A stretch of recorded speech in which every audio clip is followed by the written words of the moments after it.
everyone. We're having a good day. We were just chatting about like near-death experiences and benefit of having a little bit of pondering of death in your life. Maybe it's from an actual experience or just every day.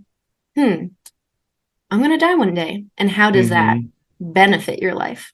Yeah, I think the whole concept of death is interesting because, it's that beautiful duality of life is death, death is life, right? Without death, there wouldn't be life, or at least the appreciation of the life we have. And so near-death experiences are unique, especially in my life, because I have had a couple where it's actually separate from psychedelic journeys, but I've had a tremendous amount of quote-unquote near-death experiences with psychedelics. We all can empathize with each other, I believe, the people listening, with car accidents. Like they're so common. Like literally every day we're just driving around in these crazy toaster boxes, literally crossing each other 30 plus miles per hour, 3 feet away from each other, going in opposite directions. Like that one person could reach down and grab something that fell and just turn the wheel and boom, your life is over, right? It happens to everyone every single day. There's thousands and thousands and millions of deaths a year from car accidents. And I've been in a couple that were very traumatic. More so, it was challenging because it's almost like trauma bonding. If we label it as something, it can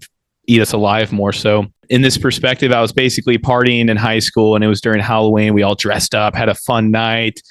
We were up till like 3, 4 a.m. just drinking, smoking cannabis, just chewing away at our vapes and everything, nicotine, all that nasty stuff back in the day. But it was a good time. We had to wake up super early, and this was a farmhouse our friend was hosting this at, and we drove a good 40 minutes away from our town in St. Louis. So it was in more of a suburban area on a 2-lane highway headed that way. So it got really discreet as you started driving away.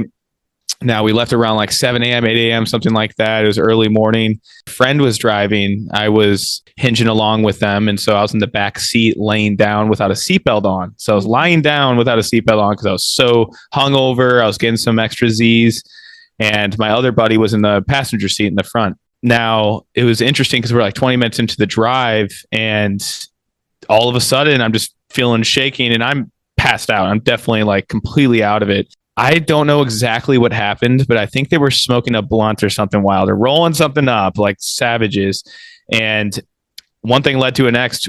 We're upside down. There's glass everywhere. They're hanging in front of me. And I believe we barrel rolled like 2 to 3 times. And this is all self-inflicted, no other cars involved.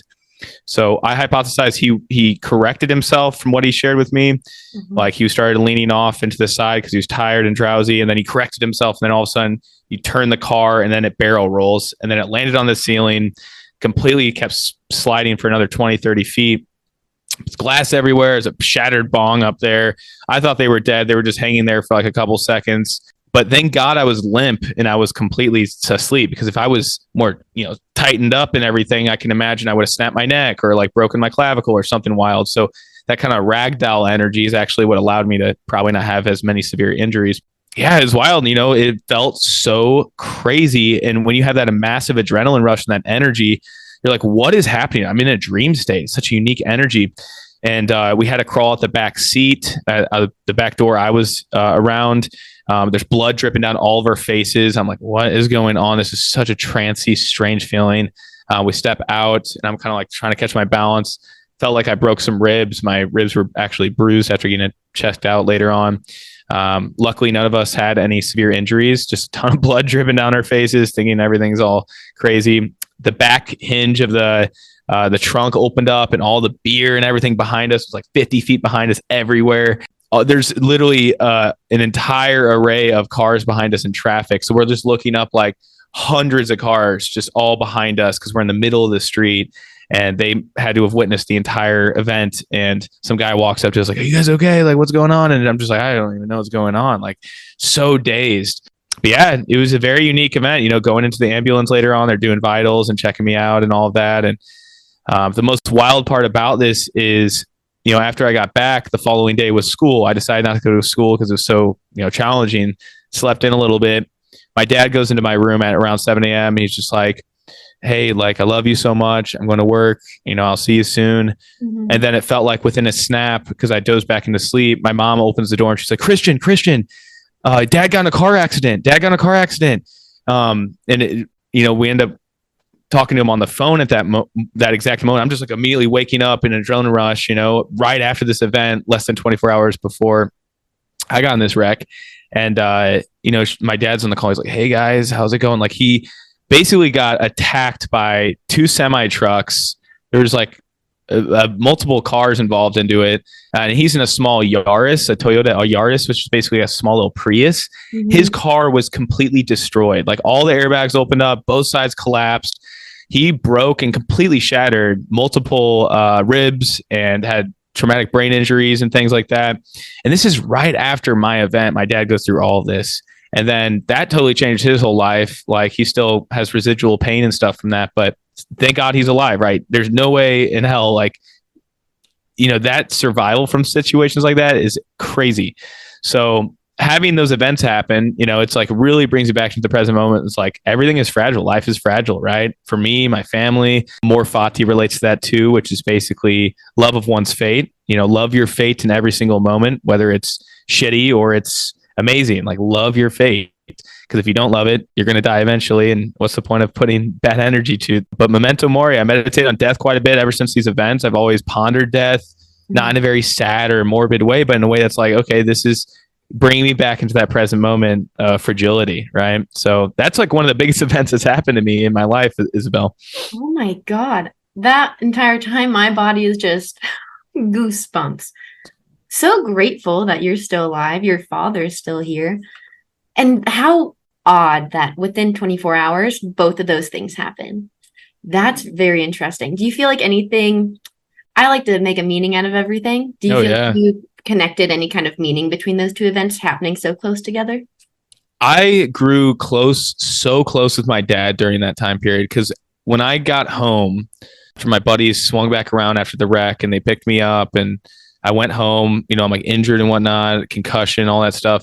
My dad took me into urgent care. We went through like scans and things like that. And he was just so patient and so calm and so, empathetic and sweet when I was going through all this, and just really being there to support me, cracking jokes here and there, just keeping it light. Mm-hmm. And I remember going through all that and just getting a deep appreciation for him and like how he was there for me the whole time. And just really there to support me as his son. And then, having that happen the next morning when he hugs me goodbye, kisses me goodbye, and then hearing him on the phone, like that sticks with me. I can still hear it, it's really wild. But I think the biggest thing that I got out of that is like growing a deep bond with my dad and like being very patient with him being patient with me. And there's just like a deeper rooted respect with that. Cause I could have died as his only son. I love that instead of trauma bonding to that experience and emphasizing the horror of it, you've instead emphasized the bond with your father. Yeah. That's powerful, because not a lot of people have that awareness, or perhaps they haven't been shown that awareness, or even like that expansion in their own heart to be aware of that awareness, to focus on the more positive outcome of, that was shit and we acknowledge it, and wow, we're alive, and now we really get to bond. We really get to emphasize this relationship. It's so hard to grasp these situations that are very troubling, challenging, the hardships associated with the energy associated with it, that's so difficult. And then converting that into a positive aspect right after it, like that amor fati I was just explaining, like that's the idea of like having emotions, but don't let them override your soul in a way. Like let them work with your soul, which your soul appreciates all experiences. Right? Deep in your soul. Now the ego comes around and it tries to sway what the soul actually wants, because deep in our heart, our soul is pure love. And so if we actually embody that love by, grasping every situation as good, even though it may not feel that way, how do we convert the ego with the soul and work together in symbiosis? Right. So I always have like, always is a strong word. I'm not going to say that, but I've had in the past, a pessimistic view on life in many ways, like, oh man, these people are annoying, or, the government's trying to make us sick, whatever. And I've gotten to the point now where it's like, no, people are just sad and confused and I love them. They're just sad and confused and they're in this power hungry energy because they are sad and confused. And so instead of looking at them as spiteful and evil and angry and whatever, it's like, no, these people truly just were not given the love they needed when they grew up, right? They had a lot of experiences they didn't process correctly. And so I'm not perfect at it, but it definitely comes up, where I'll have these mindset shifts of just like, the world's out to get me, and it's like, the projections, the negations of the world, or, not taking extreme ownership and victim blaming. That's huge in our culture. We see that a lot, but I fall victim to it at times too. And so it's like, how do I ricochet back into my soul, right? The bounce back. Yes. That brings me into this whole pondering of, first of all, the truth of getting past, my own experience. Perhaps you've experienced this, but thinking you're better than because you've come to this place of healing and growth and high standards, and then getting kicked on your butt and going, whoa, wait, there's nothing wrong with anyone. There's nothing right with me doing all these things or all these other people who are in the same belief system. Like, we're all here together. We all have we all experience the same emotions. It comes in waves. It's different for all of us to whatever extreme. Yet it is how we are really able, like you said, to encompass this within ourselves and see that in everyone and go, okay, we just need to redirect. And how can I teach? How can I embody all these beliefs on a real, genuine level that is shareable, that is friendly, that is welcoming? I really feel like I've gotten away from this space of needing to pressure and to push and to shove all these really great habits that I've accumulated over time onto other people. Because anytime I think back in the past, someone trying to put something onto me, I've said, hell no, it's just not in my nature. And I think that goes for a lot of us. And I'd love to hear more about how you help people in this welcome and friendly way, because that is really what you do. You're so warm, you're so energetic, you're so loving, and it comes out through everything you do, whether it's YouTube, Instagram, in person like this. It's just instant, like, hey, we're here. How can we have this really soulful conversation?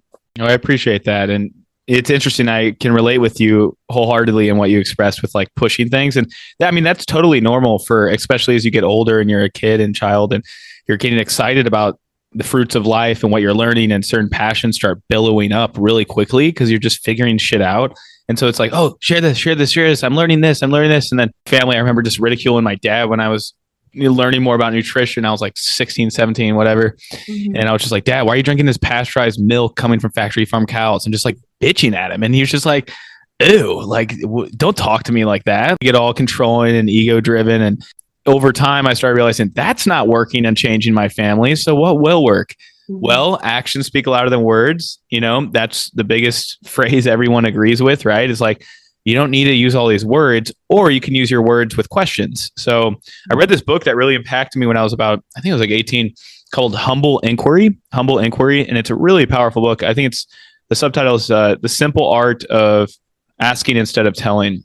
And it's really good because it emphasizes how our culture is really indoctrinated into the tell. Don't do this, do that, right? And we get that all the time since we were really young. And then it turns us into that rebellious energy you expressed, where it's like, no, like, I'm not doing that, even though this may be good for me. Like, you're telling me what to do, and I'm a sovereign, free-spirited fucking human. I can do what I want, right? And then it's like, let's do the opposite. We hear this all the time with certain religions being pushed at a young age, and then the child's like, no, I don't want to learn about that. I have a lot of friends that fall into that, where they're kind of this atheist mindset, or they're just like, I don't like, not atheist, but more just like, I'm not involving myself in the church or Christianity whatsoever. And I used to have that mindset several years ago, and I've shifted it to where I appreciate every religion to some degree. And I would identify more so with Christian values and Christianity for sure.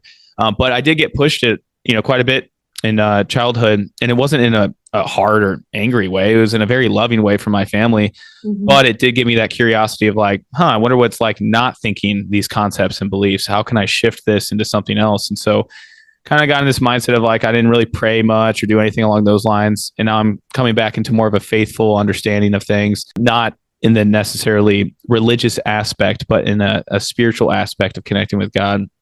All that being said, I think yeah, the biggest thing for me is going back to those questions. Questions and asking really good questions is a superpower in today's world. Mm-hmm. People are asking lame questions like, how's the weather, man? That surface level shit, like, let's end small talk. Let's just end that, like, forever. Let's get into depths of, what we can talk about. Like, I recently went to Electric Forest. We were just chatting about this, and I did a little YouTube video on just asking people random questions in the area. And it was so fun because I didn't ask random questions like, like, how are you feeling? Like, I mean, stuff like that's great, but more so related to like, what is death? We just talked about that, like asking people philosophical, deep questions like, how was your experience with COVID over the past 3 years? What did you learn? What were your biggest takeaways? What are your thoughts on COVID? And things like that, that people just don't seem to ponder. It seems that way. They don't ponder these deep rooted questions. And I think asking deep questions, you get deep answers and you become more wise. If we're asking shitty questions, we're not going to get the answers we need to become a better person. So, I've been there in the past. And here's a good thing I want to share with you, Isabelle. It randomly sparked to my noggin is if someone asks you, what do you do for a living? How would you respond to that? Oh my God, this is the question. We get it every day, all the time, right? Yeah. Yeah, we get it all the time. And that question makes me anxious because I'm like, ooh, I'm a multi-passionate. Where do I start? What do? I do everything, and everyone thinks I have a niche, but niches make me want to. You aren't one thing, and that's something that I've really come to terms with. Who am I? What am I doing? And there's a couple different Isabelles within this one Isabelle body, and actually putting all these pieces together in a pattern that makes sense and how I can relate, how I can explain, how I can live a little bit more seamlessly. Whereas before, I had 10 different puzzle pieces from 10 different puzzles. Yeah. I love all that. And I appreciate you sharing all that because I definitely feel the same way. Like, how do we put these puzzle pieces together to make the complete picture for people to understand ourselves as simply and quickly as possible? Mm-hmm. So we're not like rambling on for 10 minutes about who we are in our life's journey. Like, people don't care about that. That's the thing too. People don't care about that. When people ask, what do you do for a living? What they're looking for and seeking is something they can relate to based on your complete self, your personality, what you've shared. Mm-hmm. So it's out of selfishness when people ask that question because they're just kind of breaking the ice, filling in the gap of silence in a sense. Whenever people ask me it to become more charismatic or to open up new gateways of conversation, one thing I've really honed in on is about 3 to 4 things that are beyond just my work. So a lot of people will say, oh, I'm a mechanic, or I work at a McDonald's or whatever. They'll just stick to that. And then everyone's like, oh, cool. And then the conversation stops. It's the most awkward shit ever. We've all been there, right? So instead of saying that, you can say that for sure. Like, oh, right now, I'm just working a part-time gig at, Panera Bread because I'm looking to save up some money before I start traveling. And this next year, I plan on traveling to Nicaragua. And then after that, I really want to be able to, own some cats because I just love cats and I want to have like 15 cats. And then after having those 15 cats, I'm going to buy some land because I really want to live on sustainable land. And with that sustainable land, I want to be able to raise a family, and, find the woman of my dreams. Mm-hmm. Boom. You have like 5 things you can have people feed off of. Oh, I love cats. Conversation that.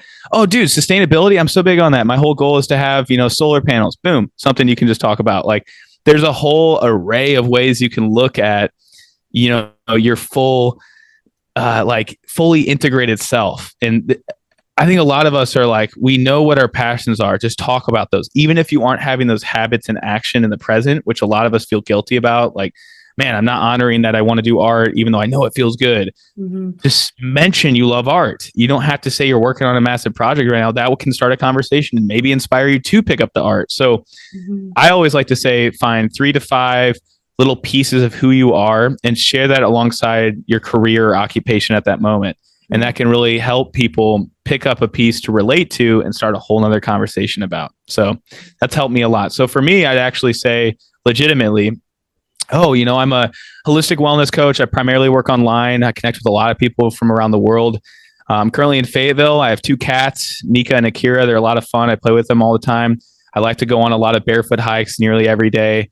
And sun my balls. If you haven't done that already, I highly recommend. And, I love to, write and journal. And those are some of my favorite, crafts. Boom. Like, some people can feed off of that energy, right? So this is something fairly new for me, by the way. I haven't been doing this for very long, but it's definitely helped. That's open door conversation. I actually just learned about that recently. And it just like you asked me that one question and I was like, I can't respond. It really helped me understand, okay, just what you explained, you share 5 different little pieces. There's got to be something that sounds interesting to someone on a genuine, meaningful level. And what I have to acknowledge is just in my mind, balls under the sun. So let's talk about that, because that's hella important and no one believes me. And I'm like, I'm not even going to try to explain to you this. So we're going to hear it from you now. Yeah. It's so funny. It's a novel thing. And I'll start off with this. I based most of my stuff on anecdotal data, which is personal responses to things you try out. So most of the time, I'll read a study on something and that will inspire me to get a certain supplement, go a certain protocol, whatever. I've gotten to the point now, I love science and I love studies. I love reading all these things, prioritizing my life around randomized controlled trials. These things that are like gold standard stuff. Mm-hmm. But there's also this layer of like, the past 3 years shed a lot of light on how fake freaking studies are and how research is skewed to fit a narrative nowadays, or it's funded by companies that are making money on a certain narrative. An example would be like milk that is pasteurized. There's some arguments that that's better than raw milk. And it's like, where's this come from? Well, the dairy industry is actually funding it. If you look at the very bottom, funded by, some dairy corporation that you can look up and find out that they're actually feeding factory farming. That's why it's better than raw milk. So they'll have all these little things. You got to look in the minutia, the tiny details to understand studies. And so for me, studies are legit, but they're also super skewed nowadays. So it's like there's a fine balance of the middle ground of it, where it's almost like science and spirit. How do we combine the two? And the spirit, in my eyes, is trying shit out myself. So with Sunny My Balls, there's very little research on it, if not anything. There's a study from like the 1920s that says it boosts androgens in the body, which relate to testosterone boosting. And there may be an increase in vitamin D3 synthesis with more skin exposure. Awesome. But there isn't no more research on it since like 100 years ago. And the reason is it's not going to make anyone money, right? That's the problem with these studies, is if it doesn't have a means to an end of making more money bags, what's the point of funding something like that? Because you're just going to lose money. So my whole idea with Sunny My Balls is doing it's so funny saying that, but just like doing that, like, just full body naked. You only need like 1 minute to 5 minutes, sometimes 10, whatever, depending on the heat of the day. I do this just about every day. I have a private area in the woods that I go to, and I just read my book. I'll do Qigong out there. I'll play my flute. I'll journal. I'll just do some other stacking of habits with it, or I'll just do some yoga or something naked in the sun out there. And it's amazing. Yeah, it's one of those things. I just feel vitality coursing through my veins through it. I just feel more energy. I feel more lively. I also mitigate a lot of tan lines, and I'm a big fan of that. So I like having this like full spectrum of just solid tan throughout my body. That's also something I think is hilarious and also something to focus on. Not a huge fan of farmers tans. So, but that's a big driving force for me, which is funny. But in general, it just feels amazing. And I base it upon that. And I think tan balls are the new like alpha male like thing to have. So it reminds me of a dog I just met. He was a golden dog, but he had black balls. Oh, I love that. He's the one. I was like, he's the one. He's the one sending his balls out there. Oh my God. He's roasting them a little too much. Yeah. Take a step back, man. Blacken them. This is exactly what I want to hit on, because there comes a time when your common sense and what you feel in your body has to be the guiding light. That is what I really believe in. And what you're saying, the science meets spirit. You cannot have science without spirit, in my opinion. They're both driving factors. And science is meant to be studied, hypothesized, experimented with, and then questioned over and over and over again. And I feel like anytime we end science with a statement, I don't think it's science anymore. It's not how doctors and such would have done it. Maybe like Aristotle. Aristotle, thank you. And all those guys, like all the philosophers back in the day, who a lot of this research goes back to, which I find very fascinating. Why would something we feel that's doing us benefit be wrong? That in my body and in my head, it doesn't make sense. Like if it feels good and if we feel improvement from it, Like if we feel more vitality, if we feel like we're being nourished, if we feel like our hair looks way better or our skin is super clear, how could we trust ourselves more for these things, like sunning our balls, getting outside, grounding down in nature? I think it's just shutting off all the noise from media. That's a huge part of it. Like everyone is trying to construe our brain to think a certain way. And it's like groupthink, man. It's like everything is groupthink where it's like, oh, you know, this person's doing this, so I'm going to do that. Like, cool, but test it out and listen to your body while you're doing it, right? Like this is why diets bother me so much, is because I think we think the human beings can adhere to all out or nothing much easier than the fine balance in between. Spectrums, right? We can go all the way to the right where it's carnivore, or all the way to the left where it's vegan. We can go all the way to the right where it's atheist. We can go all the way to the left where it's like completely religious and super entrenched in that. So why can't we just like as human beings come together and find that sweet divine temperance, that balance between all of it? It's because it's challenging. It's easier to go all out.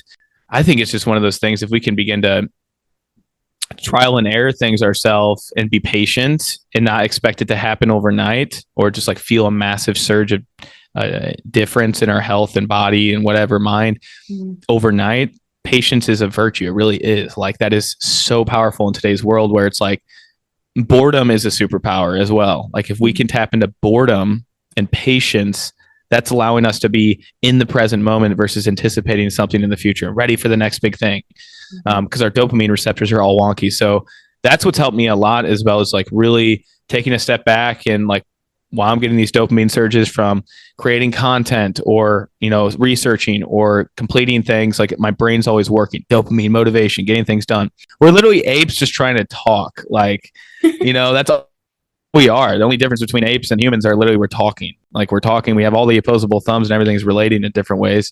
But that's one of those things is like, how can we tap into more of this primal peace, you know, this peace, and allowing our brain to rebuild? Because if we're constantly stimulated, it's like a computer that's has all these thousands of tabs up. If we don't close those tabs down and just bring it back to, you know, processing the RAM and the storage, then it's going to burn out and then the computer stops working. The same goes for humans. If we're constantly going right when we wake up to the very end of the day, when we don't have these little nuggets of just peace and you know, just absolutely nothing, no engagement, then our brain doesn't get that little reset to enhance memory, to enhance our mood and all those things. And I've fallen victim into the matrix life before. And I think it's very helpful to come back into that nature, just natural peace. Define matrix in your terms, and then how you've gotten away from that in the last few years.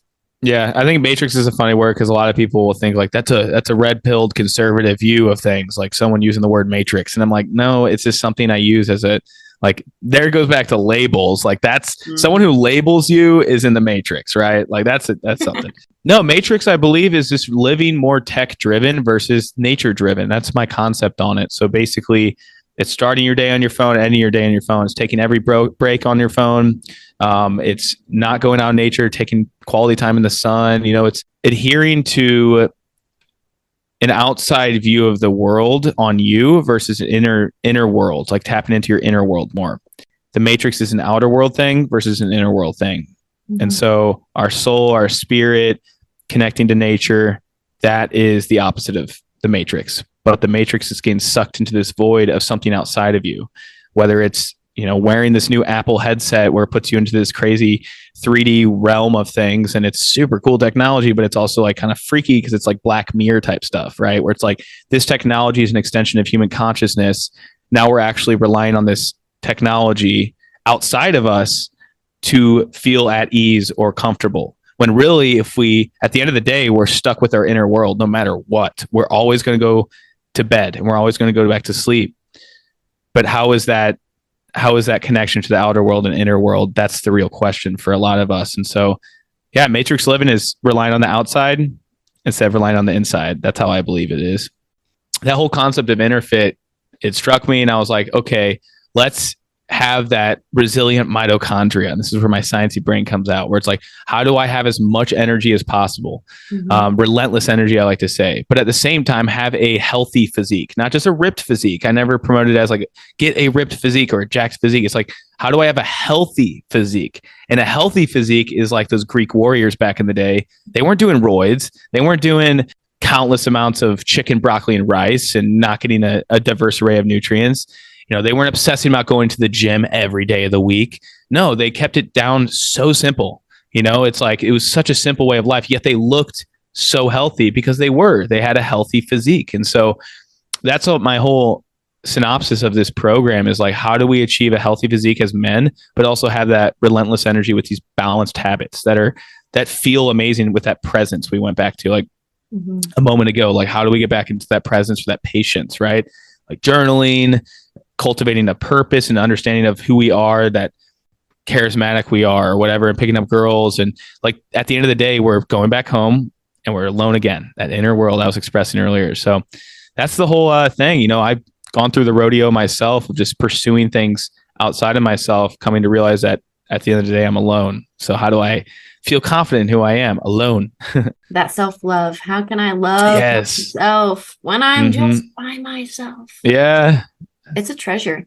I'd love to hear more in depth about your journey since 2020, because I connected with you then over these last 3 years, which is so wild in my mind, how you've evolved. I mean, I've seen it over the interwebs, over Instagram, but there's so much more to it than that from an outside perspective. What has really sparked that within you to get really focused and like micro about it?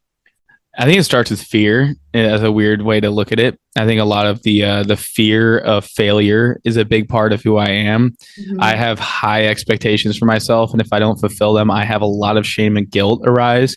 And so that fear around shame and guilt, like I don't want to be down there and feeling down on myself for not fulfilling something. Like I have complete control over my actions, my reactions, and my habits, like, and where I go with all this. So I have this deep rooted, and I know we did this a while back with astrology. We had a little meeting on that, and that session was really impactful for me because it was like, whoa, like analyzing this, inner part of who I am and how I operate in relationships and how I think and all that. It relates wholeheartedly to how I feel.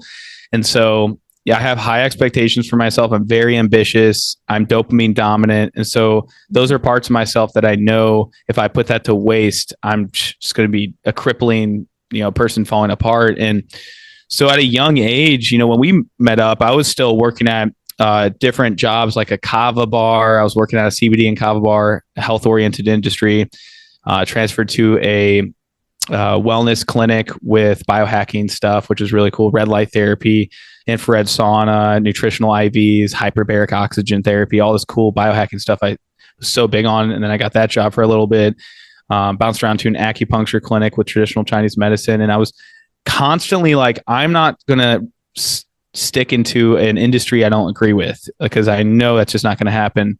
It's just not going to happen. I just knew that in my heart. I'm not going to apply for fast food or just any kind of food industry. I'm just not going to do that. I just knew that in my heart that wasn't going to happen. And the same goes for when I was finishing up academia at University of Arkansas.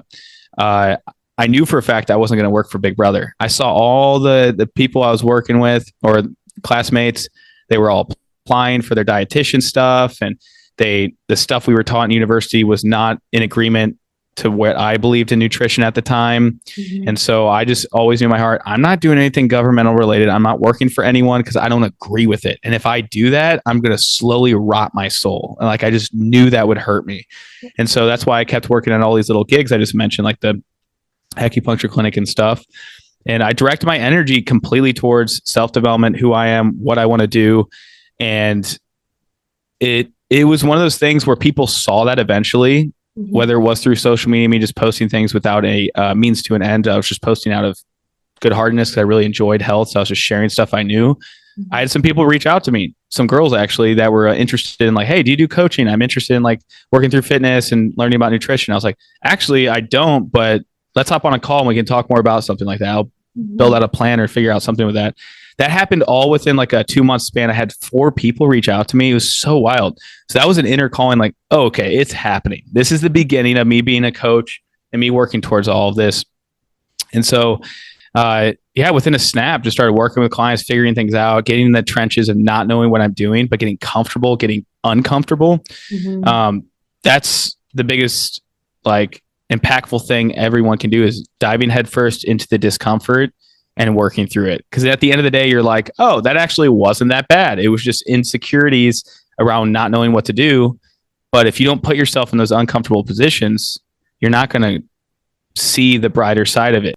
I'm bouncing around here, but it really was a culmination of like getting out of university, not wanting to work for anyone, working out these side hustle jobs while I'm still working on like my business and understanding who I am, cultivating my purpose, and just doing things out of pure fun, not doing it out of extrinsic motivation, but it was purely intrinsic. So law of attraction. Do you ever feel like when you think about stuff too much, it's not coming to you, but then you're out, you're doing your thing, you're in nature, you're having fun, you're more focused on the passion or the now, or how you're feeling, that love that's just flowing through your body, feeling good, appreciating whatever is going on around you, that the things come like that without that expectation there? Oh, I love that. I never really thought about that. And 100%.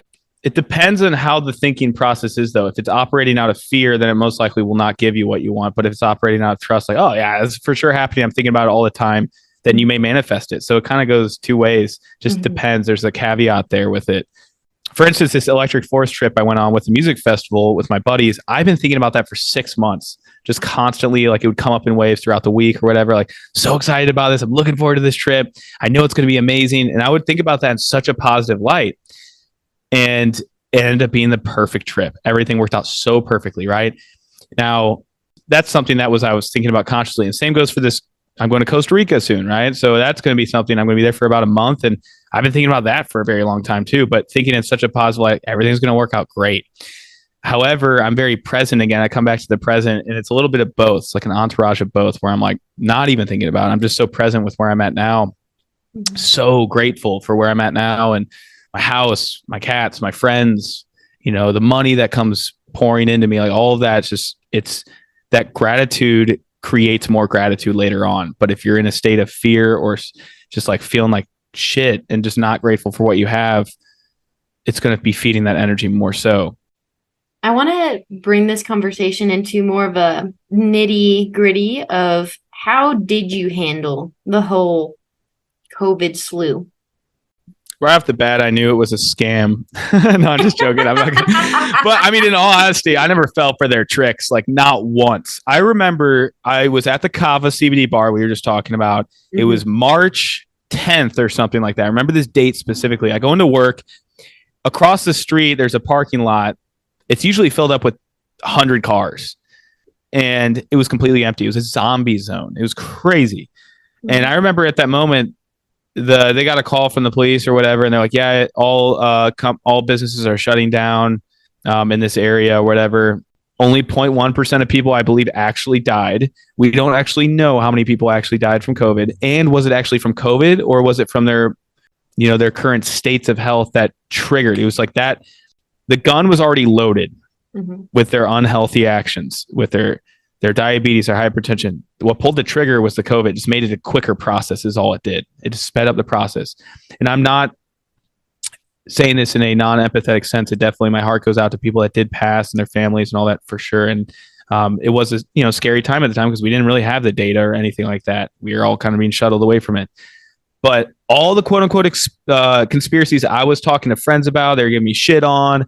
I was putting on the internet and getting suppressed and shadow banned, and COVID, this is against the WHO's guidelines. Look, click on this link to learn more. And it's like vaccines, you're talking against vaccines. It's like all that has come out to be true, 100% facts, right? And so it's almost like I told you so. I almost want that energy of just like people just like bowing down to me. But I know it's not. That's kind of a funny thing to say. But it's like almost like, damn, like the hypocrisy is insane.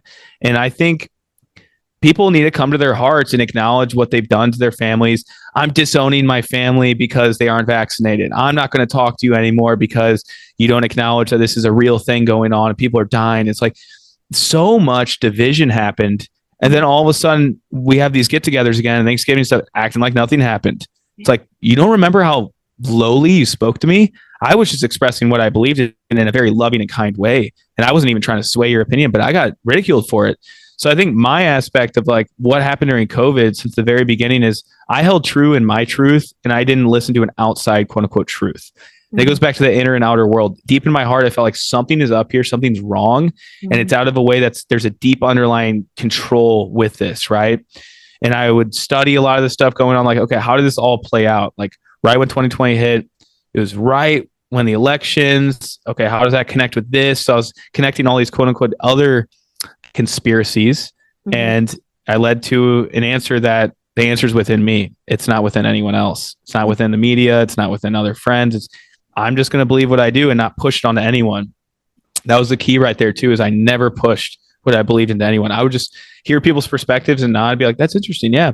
Whenever we talked about things like that, that's where I was with all of that. It's a very unique thing just to think about right now. Especially when it all seems that it's been forgotten. Yeah. She gone. Oh, it's gone. It's not here. It's gone. And there are some people who are advocating for it to still be around and to still mask up and to still do things. I still see guys with masks on alone in the car. I'm like, dude, are you okay? Yeah. I love you. Like, come on, take that thing off, man. Yeah. I appreciate your perspective and you talking about it, because when we are afraid to talk about things, those are the things we need to talk about. That's, I think, that's just basic communication 101 in all things, relationship, health, wellness, love, like finances, all that stuff. Yeah. I definitely agree with everything you're saying in the sense of not pressure, like not pushing it. I want to be able to hold the door open for everyone. I'm not going to slam it on your face just because you believe one thing or another. I'm going to be a kind person, let you in, let you out. And as long as we can hold respect, I think that's the main learning piece that's going on. I remember I had different opinions than some people in my immediate family, and it got hot for a second and I had to back up. I was like, no, I'm not doing this. We're here together. I will listen to whatever you need from me. I hope that you can listen from what I need from you, but I love you. You are this to me. I'm not losing my connection with you because of this thing that is not currently presently affecting us in this very moment. Right. And if you want to share some information, by golly, I will look at it. I will read it. And I hope that anything I send to you, by golly, you can also look and read it. And you don't have to like it. I don't have to like it. It's not this. Yeah, I feel like that was a big piece that maybe got missed or like thrown out with the baby in the bathwater. I was like, we need that to like maintain our connection as humans, which is like a top 5 non-negotiable for all humans, relationships. It's so true. Yeah. And I think that was a big like coveting factor of all this, is like going back to genuine close relationships.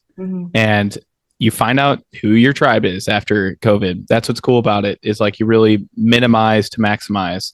Like, okay, I'm going to really hone in on who I resonate most with, my core values that resonate with them, my personality, my intimacy, all that exploded in certain relationships, but some of them just completely disappeared because of that division. So good, good. Like that's something that had to be done, I guess, as you realize who's most vibrationally in tune with your energy and who you can explode in the world with, right? Versus feeling bogged down with. So I'm actually super appreciative of it. And I think a lot of people are as well. I think many people are. They just don't vocalize it as much. It's like, wow, COVID changed my life. My business skyrocketed. My relationships improved. It's like other people would say the other way around. And so it just depends on who you were at the time and what you going back to the thoughts. How were your thoughts programming your reality at the time? The last question I want to ask you before we wrap this all up, what has been the most challenging relationship shift in your life this year? My relationship with myself. I think it's going back to that belief, but for me, it's actually, even outside of that, just more relationships relating to friends. My good friend Ian Ramser, he's come in town. He's been living with me the past couple months. It's been amazing. Like he's right in line with everything. You know, I believe there's 3 aspects of relationships we can go back to see if they're the one we should stay with. And it's what I referenced a little bit earlier is personality. You know, do you jive together? Do you guys laugh? Do you have a good personality that meshes? How are your values? So like if my values are health, my values is environment, it's nature, it's community. Okay, does that connect with others, or are their values the opposite of that? And then you have intimacy. How well can you get deeper in your conversation versus, or even intimacy sexually too, if it's with another partner? How well can you have that intimacy harvest? How can you harvest that intimacy, right? Besides just surface level conversations, is that apparent? Or do you feel insecure with sharing parts of yourself, right? So personality, intimacy, and values. So with me, my best friend Ian, like he's got all 3 of those, right? So we completely understand how we communicate. The personality is there. You got the value system. He's definitely in line with all of that. Creativity, the aspects of him, the nature part, you know, all the aspects of just like intimacy. We don't talk about the surface level stuff. We really talk about philosophical, state of the world, just things that we can evolve and become better as men. So that has shifted tremendously since he's come in town, and we've been holding each other accountable, doing the cold bath every morning, getting outside, shaking it out, doing qigong, you know, hydrating, and just having deep conversations that really build us up. Like that has been a great game changer for me this past several months. And so, yeah, it was a good change for sure. It was a good change. That brotherhood. Brotherhood's sacred, man. It's so sacred. Like I think a lot of guys, there's a statistic where basically in 1980, 40% plus of men believed they had 10 or more close relationships. 40% plus of men believe they had 10 or more close relationships in like the 1980s. Nowadays, actually, that might have even been the 90s. Nowadays, it's down below 15%. Like, and I think it might even be lower than that based on that was in the 2010s that study was done. So today with 2020s, like I think it's even far lower. So a lot of these men don't feel like they have 10 or more close relationships. 10 really isn't that much. If you think about, we're humans, we're social creatures. There's millions of people on this planet. There are billions. How is 10 hard to have? And it's because of this tech focused life.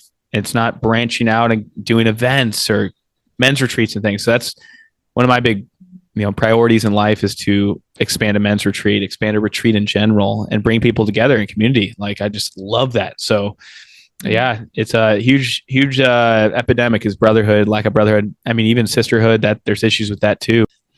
What do you feel like is something like a myth people think brotherhood is, like sacred brotherhood, that would like scare someone who doesn't have the awareness of it? Like, how could you explain it to be like, this is what it is?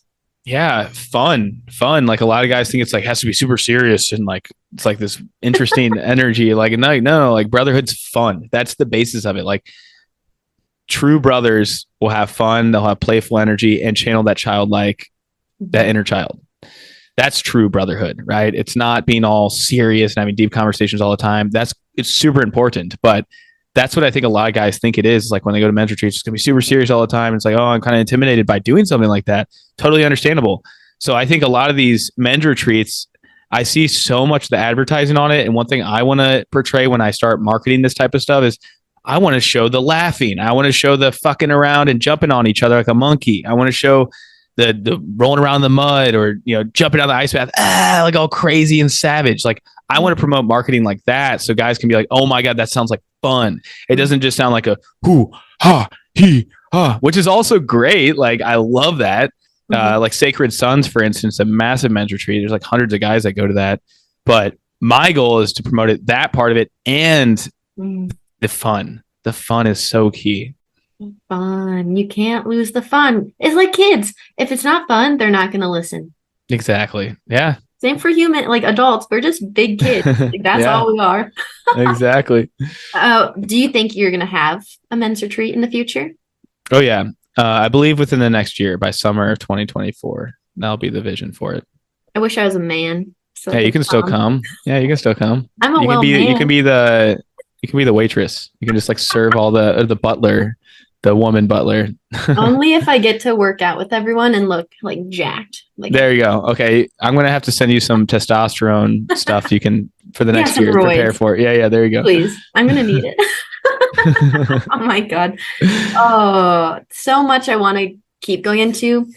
Please, Christian, let us know where people can find you, how they can work with you, and any last little words you'd like to say to everyone. Yes. So you can find me at CVC Wellness on all platforms. So that's YouTube, Twitter. I'm loving Twitter. I love just having random things throughout the day. I'm just like, put a little thing down, tweet it.